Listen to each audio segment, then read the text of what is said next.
Serge Martin, bonjour. Bonjour. Vous publiez aux éditions L'Harmattan, Poétique de la voix en littérature de jeunesse, le racontage de la maternelle à l'université. Alors tout d'abord, qu'entendez-vous par poétique de la voix?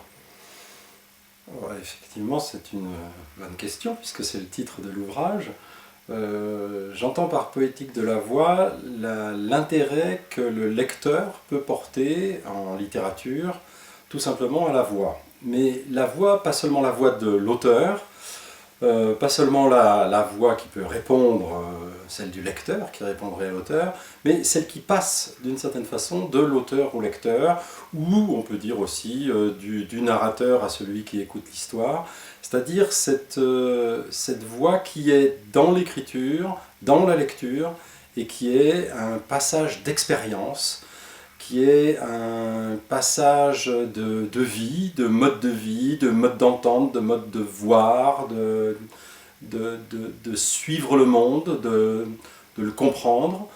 Et donc c'est cette voix qui, dans le fond, fait l'expérience littéraire, ce que j'appellerais l'expérience littéraire, d'où, peut-être contrairement à bon nombre d'habitudes scolaires, apprises très tôt ou développées beaucoup plus tard, le fait d'abord, dès que littérature, de s'intéresser à cette expérience vocale. Pourquoi vous intéressez-vous à la littérature pour la jeunesse? Bon, effectivement, la première réponse, ça serait de partir de l'expérience enfantine. La première expérience en littérature, c'est l'expérience de l'enfant dès qu'il écoute des histoires.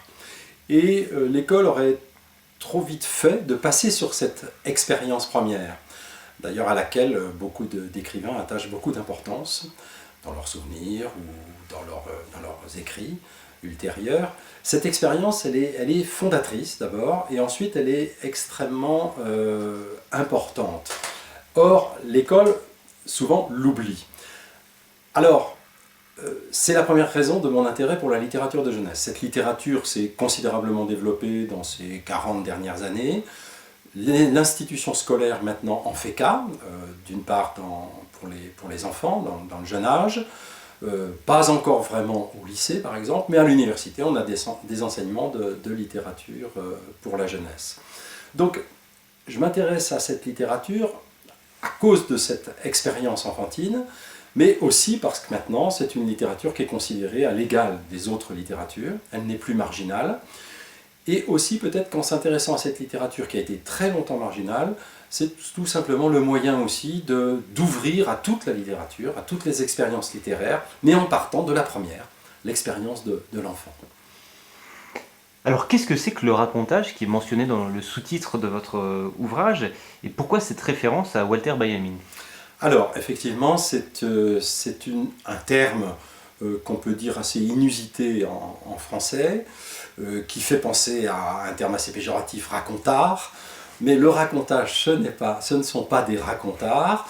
Tout simplement, ça fait référence à la notion de raconter des histoires. Pourquoi pas contage alors, on pourra me dire, parce que le contage fait référence à l'expérience des conteurs, et seulement des conteurs, alors que le racontage ferait référence à l'expérience des lecteurs et des raconteurs. Et c'est le titre, raconteur, c'est le titre d'un essai extrêmement important pour moi, de Walter Benjamin, un essai qui date de 1936, qui a été traduit par Le Narrateur en français, mais aujourd'hui les nouvelles traductions traduisent plutôt le raconteur, donc le racontage comme activité, de raconter des histoires. Alors cet essai de Walter Benjamin est très important, il part d'une remarque d'époque qui montrerait que la transmission d'histoire disparaîtrait. Alors, Walter Benjamin a de bonnes raisons, c'est après la Première Guerre mondiale, il est très marqué par comme tous les hommes de son époque, par cette expérience où les histoires de vie ne sont plus racontables après ce traumatisme. Mais il met le doigt, je dirais, sur quelque chose d'extrêmement important, d'anthropologique, à la fois de très ancien et de contemporain. C'est l'importance des histoires qui se transmettent de génération en génération, mais aussi tout simplement par cette activité de racontage où se transmet beaucoup plus qu'une forme littéraire qui pourrait être le conte, la fable, le roman que critique Benjamin, mais tout simplement se transmet des expériences de vie. C'est ce qui, pour lui, est absolument fondamental. D'où le réemploi de ce terme que j'ai essayé de reconceptualiser en regard d'autres termes, de la narration par exemple, de narrateur, qui me semble faire fi de la dimension vocale de l'expérience, mais aussi du romancier qui rapporte, disons, à une seule expérience littéraire la dimension de racontage, qu'on peut appliquer à tous les genres littéraires, et je dirais à toutes les cultures de la littérature, qu'elles soient scolaires ou ethnologiques, etc. Voilà donc l'importance de ce concept que j'ai repris dans cet ouvrage, qui me permet de reconfigurer complètement la littérature dans son ensemble, la littérature de jeunesse bien sûr comme première expérience d'une certaine façon du racontage, et puis pour donner une orientation forte à ma poétique de la voix. Vous proposez le racontage de la maternelle à l'université. Peut-on parler vraiment de la même chose, de la même expérience pour un jeune enfant et pour un jeune adulte? Alors je viens d'expliquer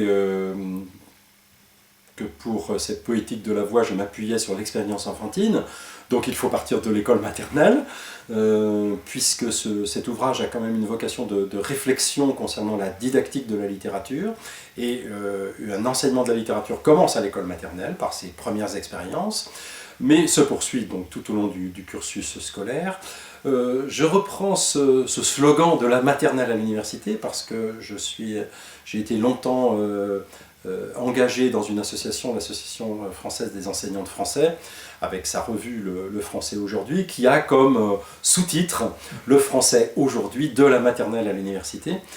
Tout simplement pour montrer le continuum des apprentissages, d'une part, c'est toujours le même enfant d'une certaine façon, même quand il devient jeune adulte, c'est la même personne, donc cette expérience doit être continuée, doit être comprise comme un continuum, et ensuite je crois qu'on aurait intérêt, je dirais d'une certaine façon, à monter de la maternelle à l'université les expériences pédagogiques de l'école maternelle autour de la voix, autour du racontage d'histoire.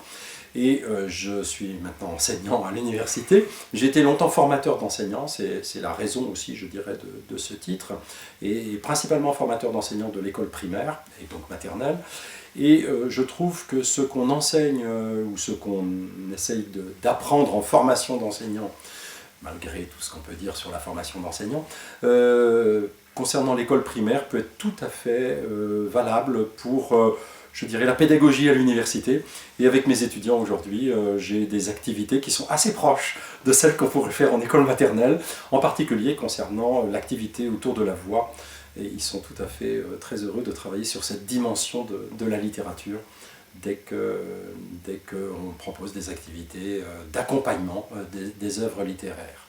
Alors, dans cet ouvrage, j'ai un corpus d'œuvres littéraires assez important qui va de l'album au roman, je dirais d'albums presque sans texte pour les tout petits, jusqu'à des romans d'aventure qui peuvent évidemment faire partie de la littérature de tout public, enfin, y compris des adultes.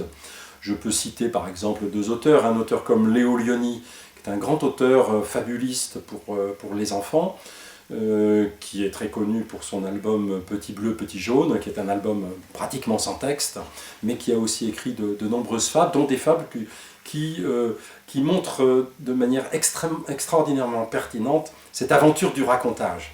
En particulier dans La maison la plus grande du monde, par exemple, où c'est un petit escargot qui va écouter son père lui raconter une histoire concernant la maison la plus grande du monde,